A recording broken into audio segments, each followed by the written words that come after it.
Good morning. It's Thursday, February 20th. Thanks so much for joining us for this edition of Up to the Minute. I'm Sade Campbell. I serve as the Enrollment Communications Manager here at HCC. Pleased to be joined by my co-host again, missed her last week, Ms. Linda Davis, who's the Office Manager for College Operations at HCC Northeast. Good morning, Linda. Good morning, Sade. I'm glad to be back. Happy to have you back. Well, tell the good people who need to catch up like you do where they can find Up to the Minute. We're live on Houston Community College's district Facebook page, not HCC, and YouTube. We're also on X, LinkedIn, and HCCTV at noon, 5 and 10, Monday through Friday. All right. Well, today we're going to talk about the impact of a battle from World War II. Here to join us to talk about it today is Kyna Stys, the Education and Museum Programs Director for the National Museum of the Pacific War. Good morning, Kyna. Good morning. Thanks for having me. So happy to have you. We're going to kick things off first, though, with a discussing HCC's Innovation Fellows applications, and because it is that time again, welcoming back to the show Jordan Carswell, who serves as the director of the HCC West Houston Institute. Good morning, Jordan. Hey, good morning, Sade. Good morning, Linda. Excited to be here. Yes. I don't know. Are you the czar of innovation? I don't know. Like, what's your official title being at the West Houston Institute, being over this program for such a long time? I don't know. Do you have a special title? So I don't think so. I've had the lucky fortune of being at HCC a long time and have kind of ridden the wave of innovation this whole time. And so I've always, been able to create my next job title.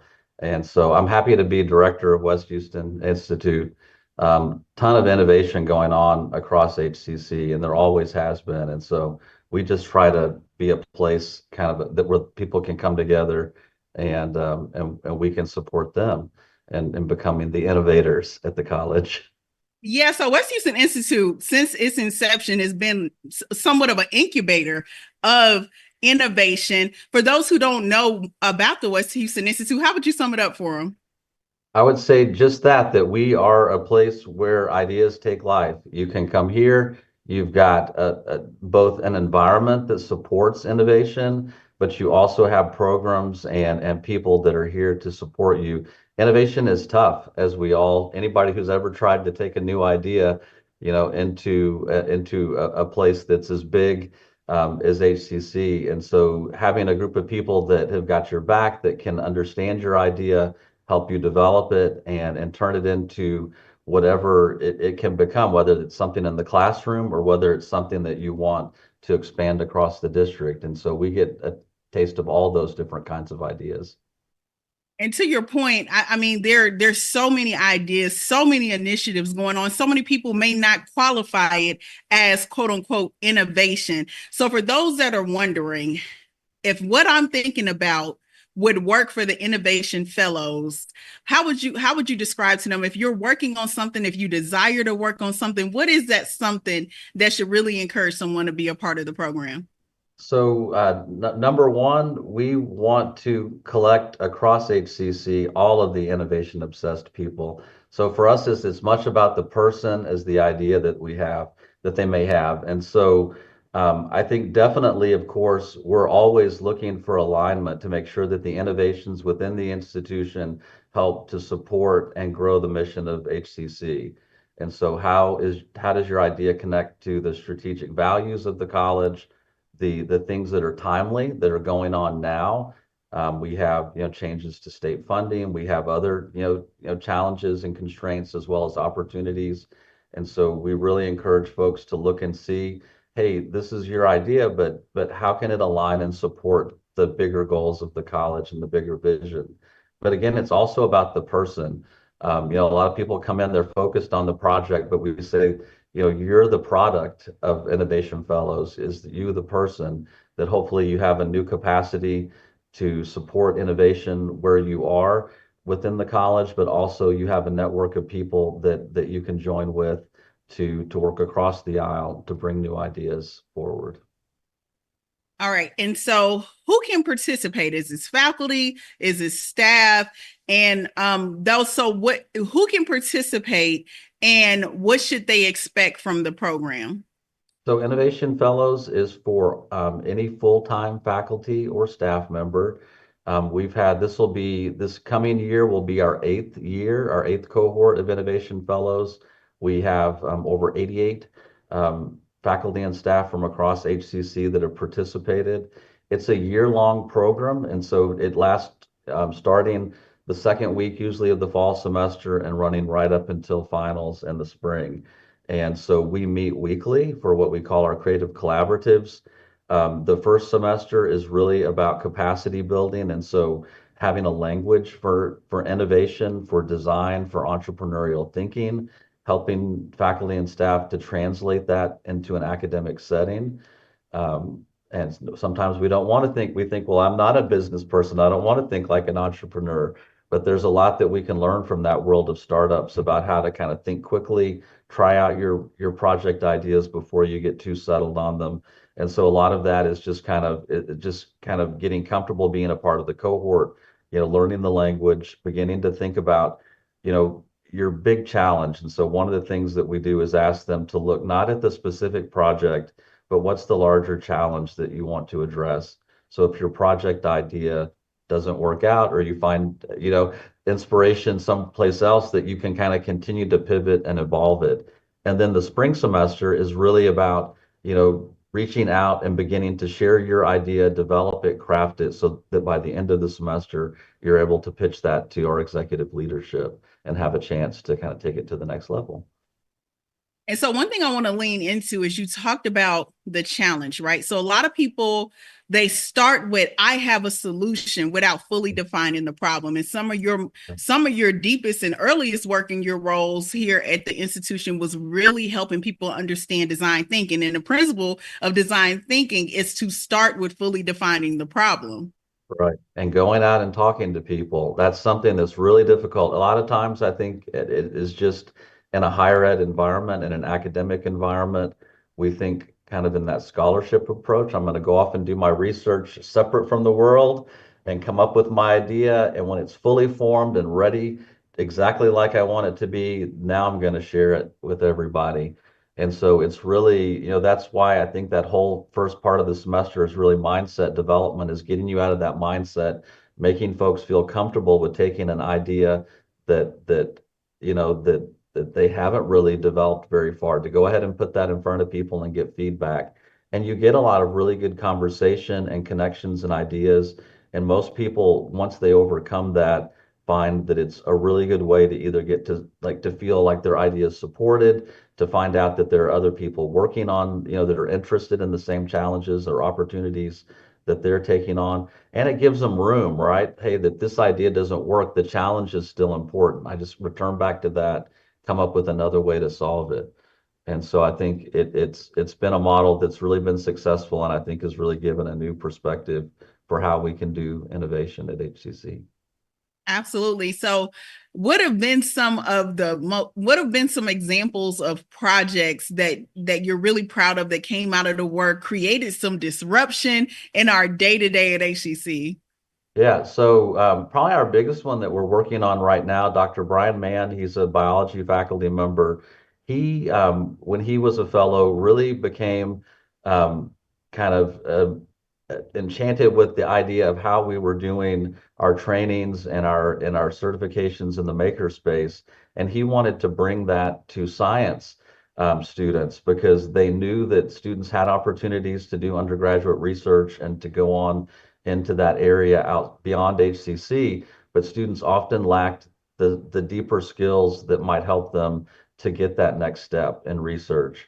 And so he took the idea of how we were doing the makerspace trainings and adapted that to creating modules and workshops for students in the sciences outside the classroom to further develop their research skills. And so last year, he was awarded, along with others here at HCC, with an opportunity to collaborate with Rice. They have a $1.8 million grant with NIH, and students will learn lab skills and professional skills, how to conduct yourself in a professional environment with researchers, how to read scientific papers, how to present yourself within a professional environment, as well as just the hands-on lab skills. And it's above my head, so don't ask me to name what those are, but it's really cool stuff. The students are getting to do DNA extraction and lots of kind of, lab skills that go beyond what they would get to do in a lab class within a science course. And then It- students will get selected to go on potentially to Rice and do undergraduate research, but they're prepared to do undergraduate research experiences at any university. Um, that of sounds course, yeah, incredible. yeah, Yeah, yeah, I really mean, cool. absolutely incredible and probably surprising to a lot of people who wouldn't realize they would get that opportunity at a community college. We do have to wrap, so I want to make sure that Yeah. people do not miss. How can they apply for the upcoming year? What's the deadline and where should they go to apply? So we are announcing the opening of the application here on this show. And so our website, you can go to our website, hccs.edu/WHI and go to Innovation Fellows, and the application is there. We'll be sending out announcements. Faculty and staff may see it from their department chairs. Applications are open from now until the end of March. And so we'll select in April and then make an announcement in May. And so again, this is for full-time faculty and staff. The last 2 years, we've had evenly split faculty and staff in the program. We select about 14 candidates, and it's a unique opportunity to get to work across the aisles with your peers on innovating your own ideas and supporting others' ideas. So hope that we'll get a lot of applications again this year. Well, you heard it here first on Up to the Minute. Want to thank Jordan Carswell for coming on today. He serves as the director of our HCC West Houston Institute. We'll have information posted after the show about Innovation Fellows. And after a commercial break, Linda will come back to talk to our Thursday Family Fun Day guests.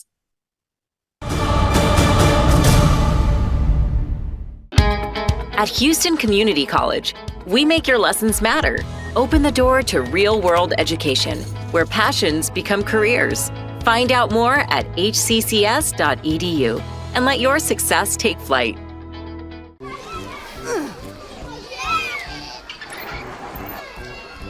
If you love them enough to crawl into a play place to get them to come down, then surely you'll check nhtsa.gov/the right seat to make sure they're in the right car seat.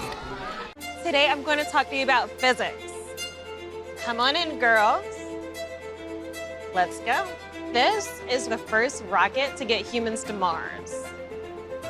Really tall. I'm a rocket structural engineer, designing and building parts of the rocket. You are the generation that will be stepping foot on Mars. Do I have a group of astronauts on my hands? Yes. You can become a rocket scientist or whatever else you want to be.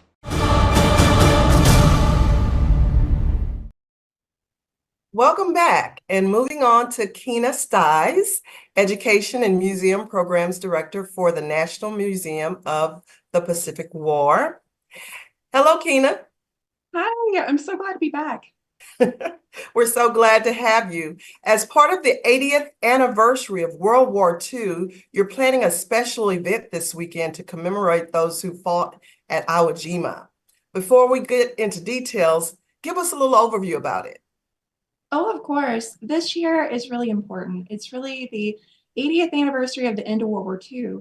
And America really joined the war in the Pacific, and it ended in the Pacific. So it's really important for us to tell this story. And the Battle of Iwo Jima was incredibly important to that victory. And it was only 8 square miles of an island, but it was one of the most hard-fought and pivotal battles. It was actually one of the only battles where more Americans died than the Japanese. And the tactics were different. It's the first time we see Navy flight nurses. The Navajo code talkers are so important. 27 medals of honor were earned. So it is really a story that needs to be told. So let's go over the Battle of Iwo Jima and let's go day by day. What happened on that Friday? All right, so we are kicking it off with an opening ceremony and a plaque dedication. And if you've never been to our museum, we have a wonderful memorial courtyard where we have plaques that are not just names, they're photos and stories. So we will be honoring everybody that was on Iwo Jima. And following that with the reception, we have invited a lot of special guests and World War II veterans. So it's going to be a very special day. And then that evening, we're doing something a little different. We are having a panel of youth. We'll have JROTC students from Fredericksburg High School, but also some military prep academy students to talk about their experiences of why did they join the military? Did movies influence how they see the military or World War II? And then we will have a film screening of Sands of Iwo Jima after. Wow, that sounds like an exciting kickoff. And then tell us about day two.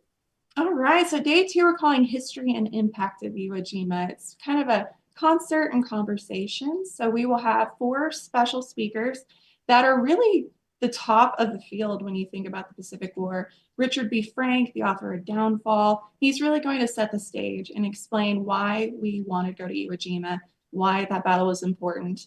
And then we're going to kick it off with Kyle Gentry. He's actually the director of the National Museum of the Marine Corps, which holds the 2 iconic flags that you've seen that image, the flag raising. He's going to talk about those. And then we'll have Steve McLeod, who is an expert in the 5th Marine Division, but he's also going to talk about Jane Kinde, who is one of my personal favorites. She was the first flight nurse to ever land in World War II, and she landed in Iwo Jima. And we are also going to have some of her artifacts on display, which I am so excited to see. And then finally, we'll have John Parshall. He wrote Shattered Sword. He's very known in the Pacific War academia field, but he's going to wrap it up and talk about what happened next with Okinawa at the end of the war. And then after all the speaking, we're going to have this wonderful concert. We actually had a symphony called Montopolis read a score to the archival images at Iwo Jima. So as you're looking at the actual pictures, you're going to hear the music and how the tone changed and how you go from the darkness of the battle to kind of the hope of the flag raising and the victory at the end. Wow, that's so amazing. And it's good to know that we had women because, Women's History Month is coming up. Yes, absolutely. And this event is in person, but we're also streaming this Saturday as well. That is super great. Now, go on and if you have anything else you'd like to tell us about day 3. Oh, of course. This will be our closing ceremony, but it's also going to be our battle reenactment.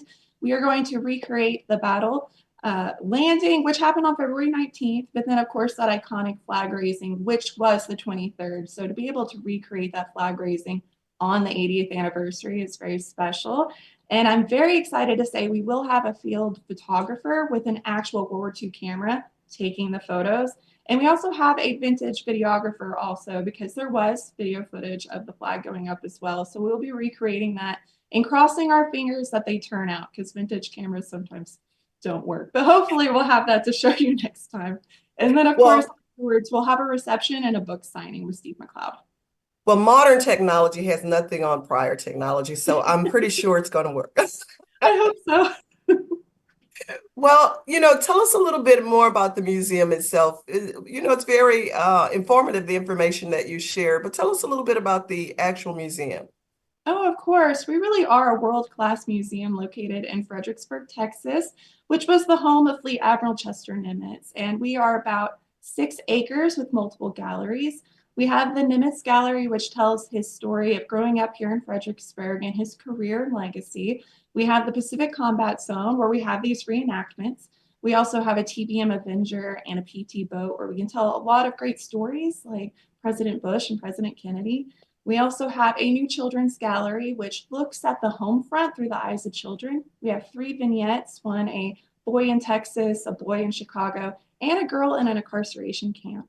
And we also have our George H.W. Bush Gallery that tells that comprehensive story of the Pacific War. And we are very excited to say that we are renovating this year, and it will be a brand new museum. We are reinterpreting, we're creating a new narrative to make it more accessible, to really give more information. We'll have virtual characters. It'll be really engaging. And that will be rededicated on September 2nd, which is VJ Day, so the 80th anniversary of the victory over Japan. And then the thing I'm very excited to say, we are opening our first immersive exhibit called The Rescue. And when you're in this exhibit, you really are there. You're one of the refugees being rescued by a submarine. It's a very exciting and incredible story that seems too incredible to be real, but it really is. So you'll see and feel and hear. It's very exciting. Well, it sounds like the new museum is going to be the place to be, and we have enjoyed you so much. And congratulations on the 80th anniversary. And we'll love to have you back when September rolls around so you can tell us all about the new renovations. Thank you so much, Kyna, for coming. Thank you. Have a great day. This has been Kyna Stys, the Education and Museum Program Director for the National Museum of Pacific War. We'll have more information in the post after the show. We'll be right back after a quick commercial break. Sade and I will return with some news and announcements. Don't go anywhere.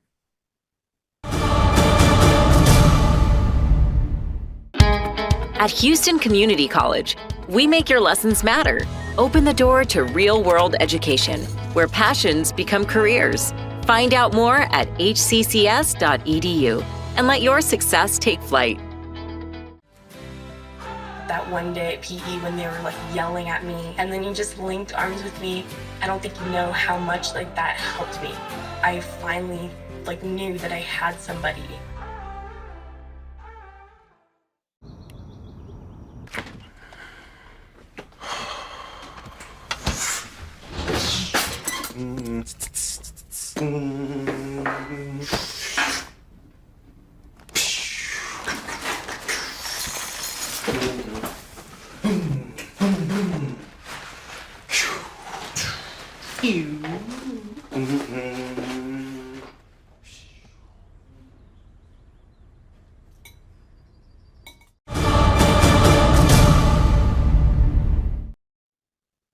Welcome back. We're going to wrap things out like we always do here on Up to the Minute with news and announcements.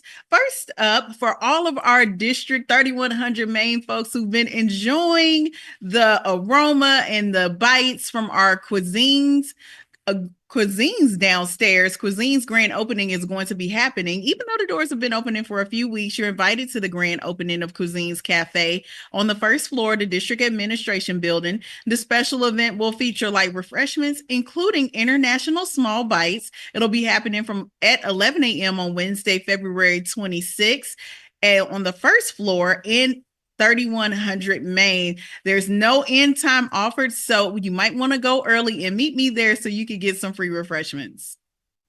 Incessant Beauty Women's History Month Book Club. It's almost time for Women's History Month.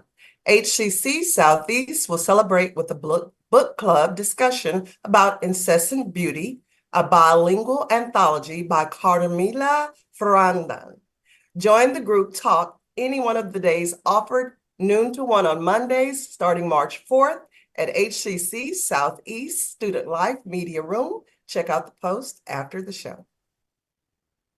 Well, happening on March 4th will be our Supplier Expo. Soon you can connect with over 25 HCC suppliers that can significantly impact your department's success. So calling all our internal faculty and staff here. And besides that, you can enjoy food, prizes, and camaraderie. Again, it will be happening on Tuesday, March 4th at 2 p.m. at our District Administration Building in 3100 Maine. So check out the post after the show for details on how to join the event. Stafford Art Exhibition, Fable Bodies. Artist Chloe Spaulding's family was professionally involved with animals, so she developed an appreciation for natural world. The collection recognizes that human spiritualism involves in the guises of animals. Exhibition through April the 4th, HCC Stafford Fine Arts Center Gallery. Artist reception will be from 5 p.m. on Thursday, March 20th. And you can check out the post after the show for more information. All right. Well, if you are the thing about thinking about life after high school is not just the student that can get overwhelmed, it's the families. So we have our Youth and Teen Summit coming up. So navigating life or preparing for life after high school, HCC in partnership with the City of Houston, HISD, and now Fort Bend ISD is hosting a free Youth and Teen Symposium for youth, teens, parents, and their families to explore various careers, how to prepare for college, and view HCC's facilities and learning spaces. It'll be happening Saturday, April 5th at our HCC Coleman campus from 9 a.m. to 1 p.m., and lunch will be served. Check the post after the show for details on how to register. Second Start has begun. Yay! You're on your way. Registration for spring is ongoing, with classes being offered in a variety of programs and various semester lengths. HCC offers courses and are also offered in a range of modalities, including online anytime, online on a schedule, hybrid, both face-to-face and partially virtual, in-person, and hybrid labs. To learn more about HCC's see programs, start dates, and options to cover costs. You know where to find us at hccs.edu/apply. All right, well, coming up for Film Friday, Art House Houston returns to talk about its upcoming showing of Taxi Driver, the 1976 masterpiece that also launched the career of Robert De Niro. And we'll welcome back the head of HCC's facial program, which now has several locations to suit the needs of students across the district. Thanks so much for joining us for this edition of Up to the Minute. We'll see you next time.